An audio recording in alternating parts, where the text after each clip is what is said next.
friends, welcome back to my channel. I am Dadi and today I am going to be doing the meta book tag.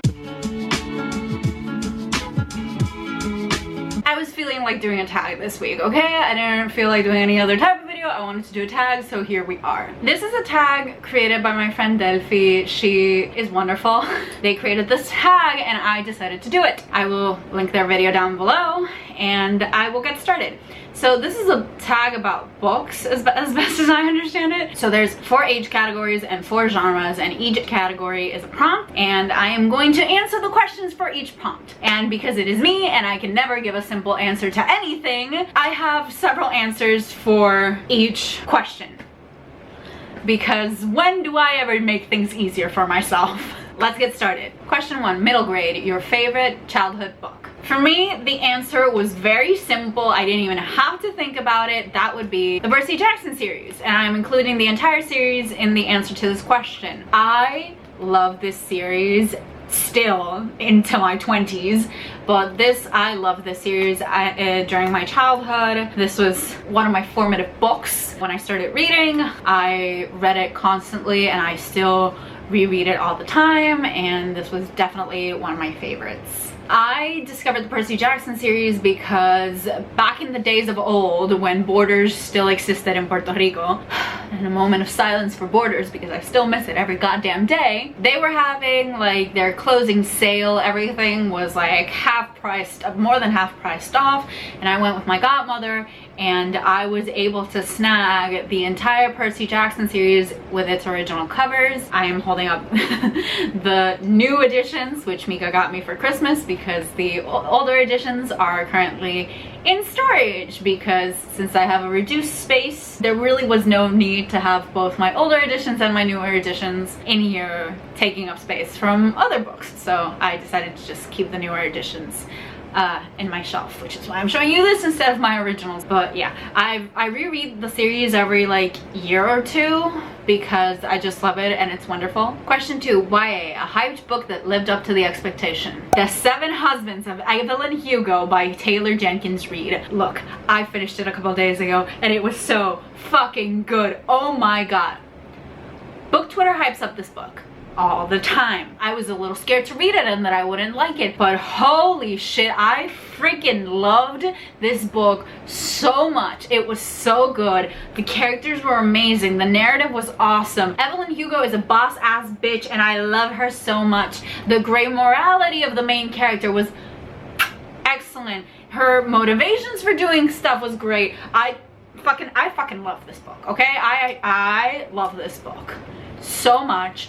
It is one of my new favorites. I just yeah, it's just really fucking good. That's all I have to say. I should tell you what this book is about. If you don't know, if you've been living under a rock and don't know what The 7 Husbands of Evelyn Hugo is about, it centers around this Hollywood starlet from the 50s, Evelyn Hugo, and her 7 marriages. It centers around her public persona as she presented it to the world, while the reader also learns about her private life that she kept away from public view, right? Okay, I think that's the best explanation that I can give without spoiling the book. So yeah, anyway, read it. It's excellent. I gave it a 5 out of 5 stars. I love this book. Question 3, new adult, a book you had your doubts about. For me, that would be The Song of Achilles by Madeline Miller. I've had this book for a couple years now, and it wasn't until last year that I actually read it, and it was because when I originally bought it and tried to read it, I couldn't really get into it. I was having the hardest time like getting into the narrative, and I finally read it last year because I used the audiobook and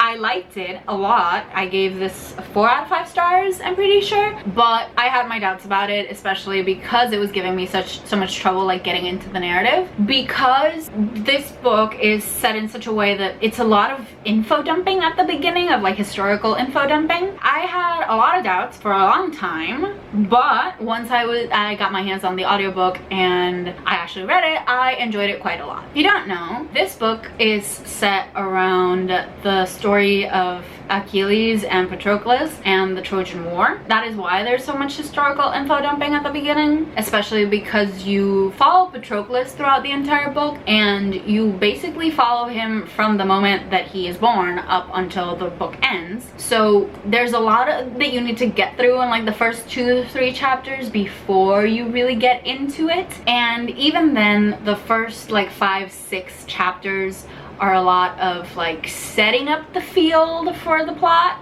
and then the plot kicks in eventually.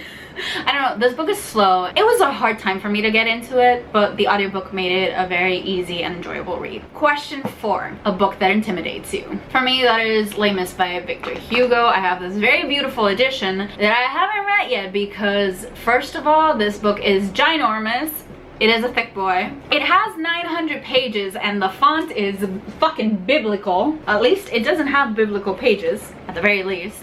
And also it's written by a French author, and honestly the French can just go on and on and on, and you can get 4 pages of just somebody lifting their fucking skirt.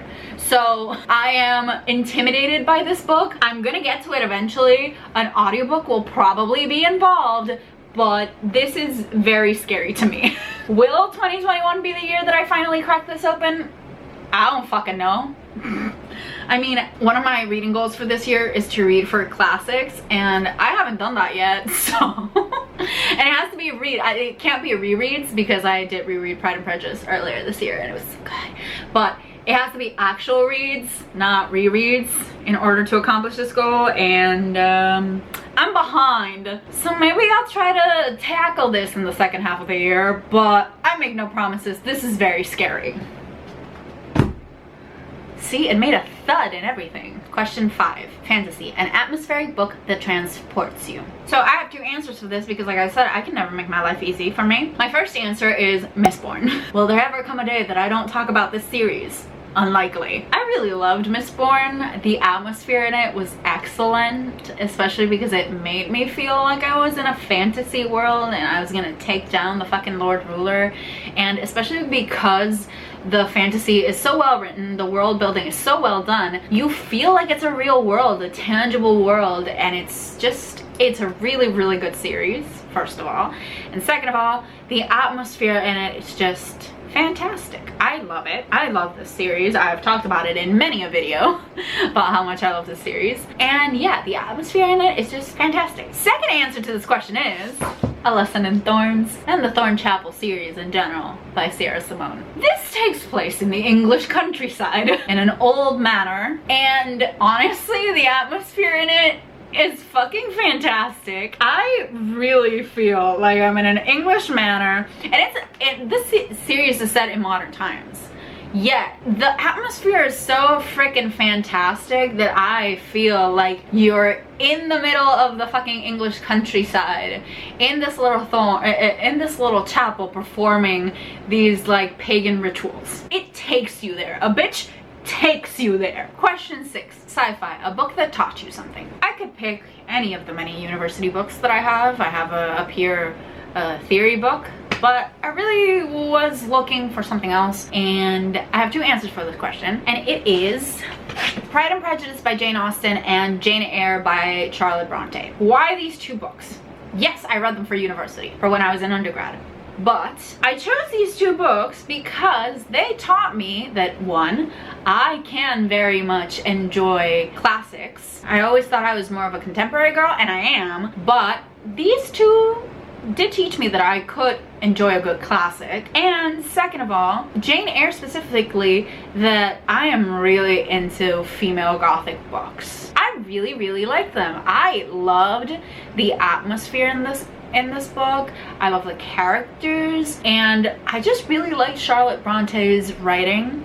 Yes, the first like 10 chapters of the book are very, very boring because this is meant to be like a biography of Jane Eyre, and so the first couple chapters are kind of boring because you're in her childhood and nothing's really happening. But once she starts working for Rochester, shit gets good.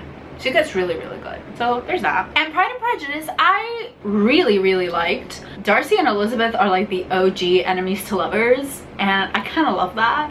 And also, Mr. Darcy is a total simp, which I adore. So yeah, I really enjoyed this book, and it taught me that I could really love a classic. Basically, I think what I'm saying is classics written by women, yes please.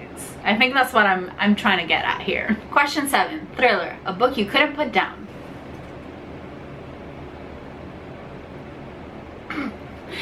Is it a video of mine if I don't talk about Red, White, and Royal Blue? I'm not sure. Anyway, the first time I read this, I read the ebook and I read it all in one sitting. I started at 9 a.m. and I finished at 9 p.m. I read this all in one sitting. I really couldn't put this book down. And anytime I pick it back up, and I've read it 7 times, I can't put it down. I fucking adore this book, but that's nothing new.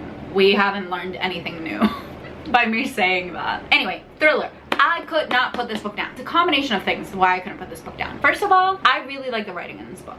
Yes, some parts of it are really cringe, but it's not all the time, and it's just like sometimes. It's mostly just when characters are using text speak, and it's usually in text messages, so it's fine. That really didn't bother me all that much. 2, the pacing of this is wonderful. It keeps a really steady pace, but it flows and it moves along really well. Also, this uses mixed mediums, so it involves emails, text messages, transcripts from speeches, tweets. I think that helps a book move along really well, and it helps do character, plot, and relationship building in really seamless ways that we don't usually think about and see. It does a lot of indirect character building, which I really enjoyed. And also, I like the characters in this and the story behind it.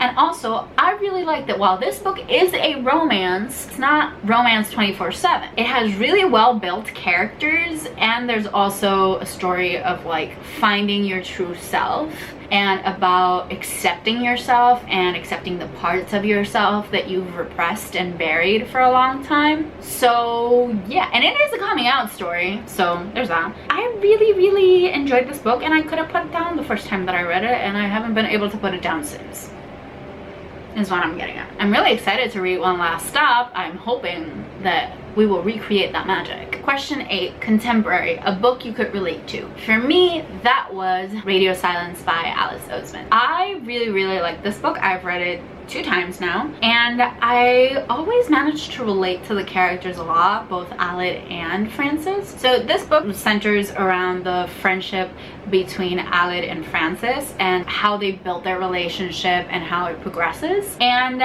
I really love this because I love stories about friendship, 1. 2 is because I could relate a lot to both of the characters in different ways. I've talked about this before, I think, in several videos. I really related to this book and the characters and what they were going through, and we have come to the end of the tag. I really like this. I love a good tag video, and I also really enjoyed doing this because it was definitely a meta, and it was just about the books that I enjoy. I also really like this tag because as I was about to do it, because I did a tag last week, I was writing down my answers, and I was like, I can't keep talking about the same 5 books that I talk about all the time. I mean, I can, but it's gonna get a little repetitive and old eventually. So I was like, sit down and actually think about it. Still mentioned like 5 of the same books that I talk about all the time, but we're not gonna talk about that. Anyway, I'm rambling now and I need to go. Anyway, thank you for spending this time with me. I hope you enjoyed that video. Be sure to like, share, subscribe, come yell at me in the comments. I've been Tati, and I'll see you on the next one. Okay, bye.